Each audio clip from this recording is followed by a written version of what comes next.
Greetings once again, and you have been pulled into the black dimension.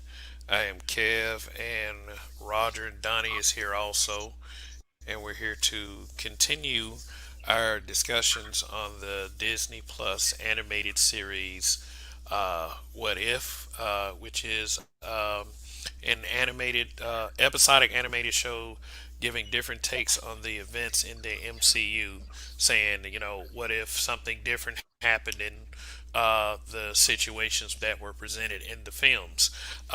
This particular what if covers what if Thor was an only child.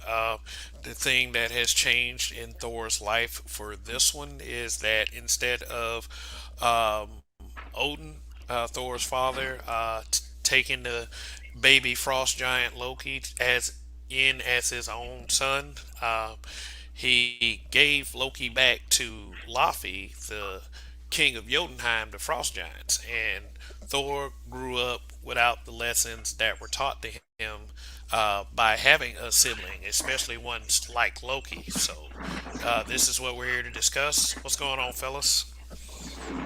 Hey, what's happening, y'all? What's happening?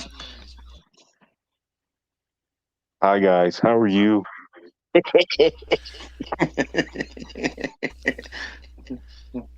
All right. Well, let's get to it. Yeah, this is the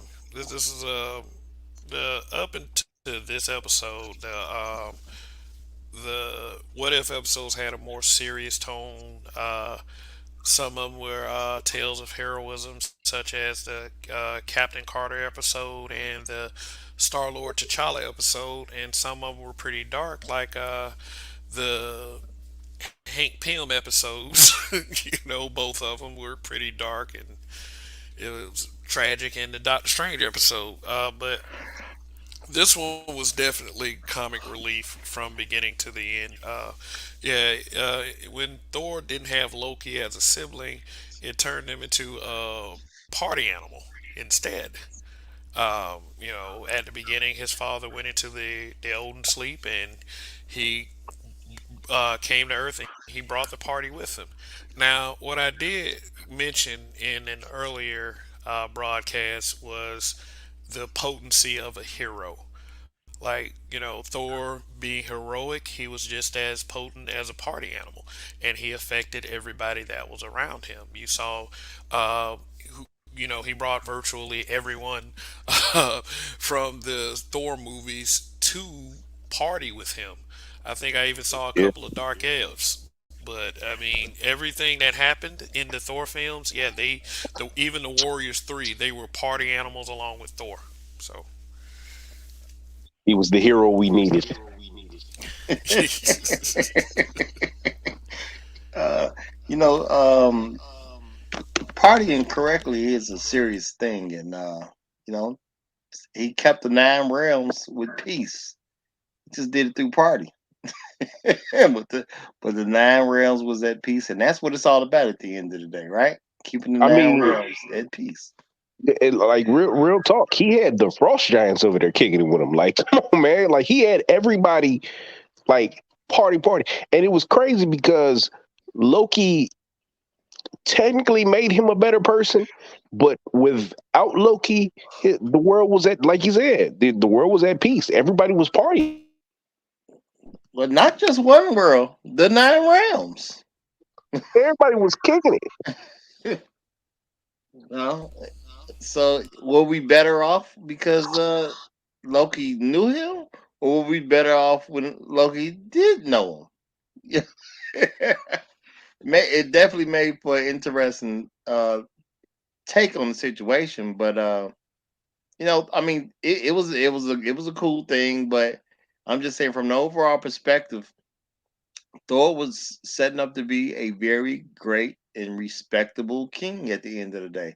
Because you're partying young, everybody's happy, people depend on you.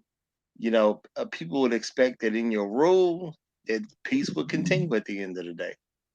And so technically, he was doing a great job at the end of the day. He really was. yeah, Yeah, and I mean, he was wrecking the city, but yeah, Yeah, and everybody stayed consistent with the paths their characters took as well. Like they had they had Jane Foster, they had Darcy. Jane Foster still pretty much fell for Thor. And then but every voice talents such as Tom Hiddleston, he came in to play Loki. Kat Dennings came in to play Darcy. Renee Russo played Frigga. I mean, it was pretty loaded.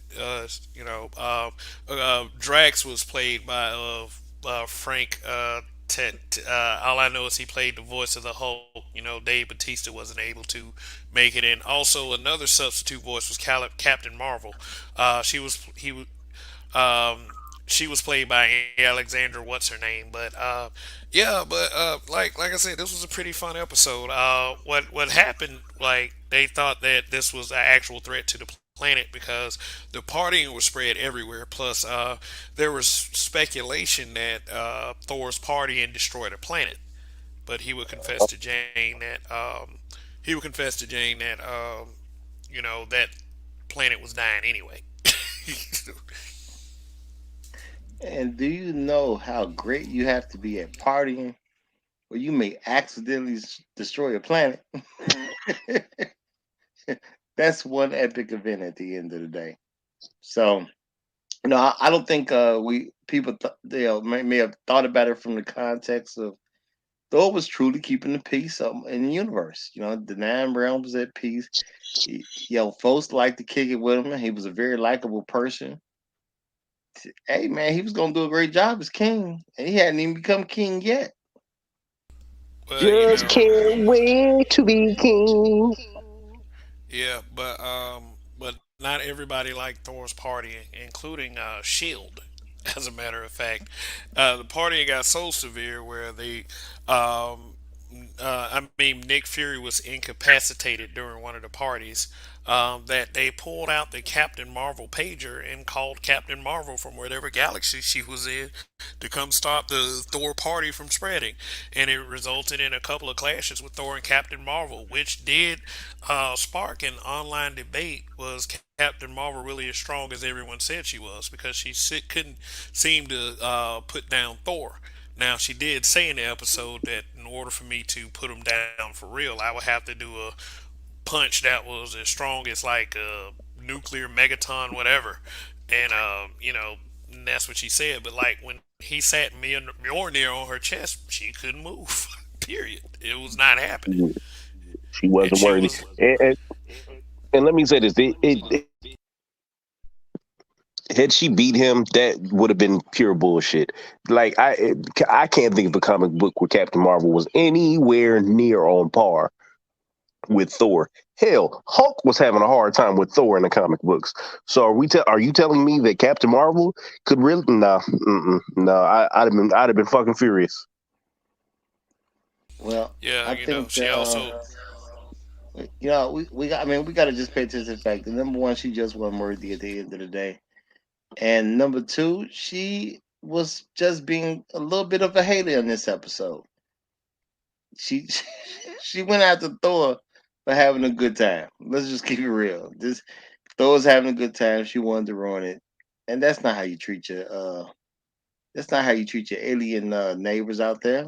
You you party with them. You don't. Mhm. You know this is about peace. I understand we got our superpowered heroes to do certain jobs that need to be done, but when them jobs don't need to be done, hey, let's just kick it. Nothing wrong with that. Thor had the right idea. So you know what? I think it would have been a great idea if they had Captain America in here. That would have been an actual battle where Captain America could have low key, maybe not beat Thor, but he would have maybe subdued him. I mean, the man could pick up Thor's hammer, so he would be imbued with the power of Thor at that point. So they would have had the fight. He would have won on a one-on-one strength contest, right? He put that hammer on Captain America. Captain America picked the hammer up and go at it. It that would have been fun to watch, but that's just my opinion on that one. oh, okay, yeah, okay. So, Thor, became such a problem that they thought about the nuclear solution. So Jane had to do something to stop it. And what did ultimately stop Thor from this rampant partying? His mother. You know, Helen. he, yeah, Hmm. yeah, old Frigga. Frigga said, "Hey, I'm coming to Earth to see how you're doing with that. It was supposed to be an educational trip, as he told her. So it was real funny. Like even Surtur was there. Like like I said again, the potency of the hero. Surtur is trying to bring on Ragnarok, but instead of trying to bring Ragnarok, he's sitting up to a party and trying to holler at the Statue of Liberty. So." Thor had to get everybody to clean up the earth before his mother got there. And I mean, like, how terrified he was hilarious, like super hilarious. But he got the job done, and even Captain Marvel kind of helped him out at the end. But of course, you saw what happened when he called Mjolnir. It was covered in party favors, and his mother was like, whatever. But as comical as this episode was, it did not. We did not get off scot free. It did have a kind of a surprising twist at the end. Um, Care to divulge what that was, fellas? What before you get there, let's just say, let's just focus on the fact again that Thor had basically everybody working together for his benefit, just to hide the fact that he was kicking it a little too hard for his mother's comfort. Okay, is this not a great king? Would this not make a great king? His power of influence over all those beings out there, those who would be enemies in other scenarios. This king had was so beloved by these people that they wanted to protect his image in front of his mother. I mean, this man's been doing a great job. I'm just want to make sure that's out there. Just want to make sure it's out there. Yeah, even Captain Marvel. He impacted Captain Marvel, and Captain Marvel's a stiff. She was labeled a party pooper, and had to help help out with the team because I think that Captain Marvel figured out that with the power that Thor possessed, he could be a benefit of some. It'd be better to have him as a team member than an enemy. I think that's where they were kind of going with that. I'm just saying the people loved him. The people loved him, and that should count for something. Yeah, I like the dynamic of these. I'm hoping in season 2 that they further some of these stories because some of these stories are hilarious, and they shouldn't just be one shots. They should just take some of these stories and keep them rolling. Just like I hope that Marvel Zombies is a takeoff from this story or from from this continuity where the world is screwed. I want to see what happens when they get to Wakanda. So I hope that they continue on with these stories. Oh, I okay. can second All that. right. I can second that. All right. Well, this episode didn't get off scot free, but which will deeply impact the next two episodes. But what we would do is we will discuss this on our next outing of this, which the next episode will be entitled "What If Ultron Won." Like very brutal episode. Look forward to talking about that one. So anything else, fellas? Oh, you know what? You didn't drop the bomb on what happened at the end.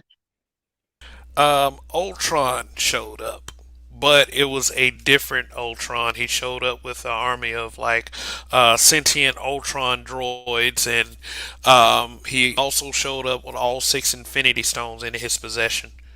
Which Gangster.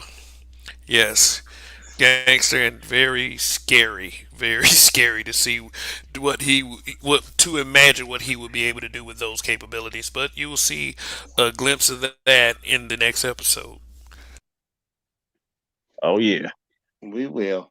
But at least in this version, Thor had a whole crew that would have fought along his side because he was so beloved. So even if Ultron could pull that off, it definitely would have been something. Definitely would have been something. Wouldn't been Yep, no walk in the park, as they say. yep. Nice to see that Loki and Thor was still cool. So, I mean, and that's no pun intended, seeing that Loki is a frost giant. So, anyway, Mm. I think that's about it for this episode right here. Discussing what if Thor was an only child. Very interesting take on the story of Thor.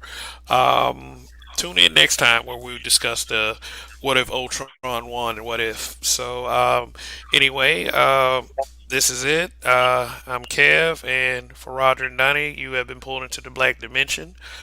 Hopefully, you can find your way out. Till next time.